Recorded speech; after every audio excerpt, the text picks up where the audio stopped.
et moi aujourd'hui, en 2025. Vous savez, sur le plan politique, Jean-Denis Momo est devenu un sous-traitant du RDPC. Donc, qu'est-ce que moi je lui dis? Autant parler au RDPC directement peut-être que de parler à un sous-traitant, parce que je le vois un peu comme la cinquième roue d'un carrosse, c'est-à-dire qu'il n'est même pas... C'est une roue de secours dans cette maison RDPC. Et tout à l'heure, lui il vient de dire que si Paul Biya tombe, le PADEC tombe. Il a dit tout à l'heure.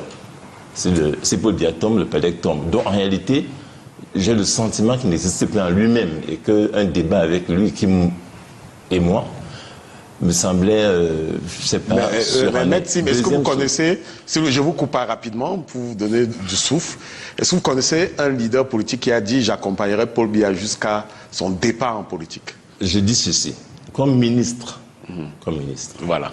Comme ministre, je ne voyais non plus ce que je pouvais demander à M. Momo parce que j'ai le sentiment, et c'est le sentiment de tout le monde, que comme ministre, il n'a pas de bilan à présenter. Ministre délégué, tel que c'est configuré aujourd'hui, je n'ai pas à lui demander, même par élégance, quel est son bilan, parce que je sais qu'il n'en a pas. Je ne vais donc pas l'embarrasser en lui posant la question de savoir quel est son bilan de cette année comme ministre délégué. Mais j'étais surtout un peu inquiet quand même.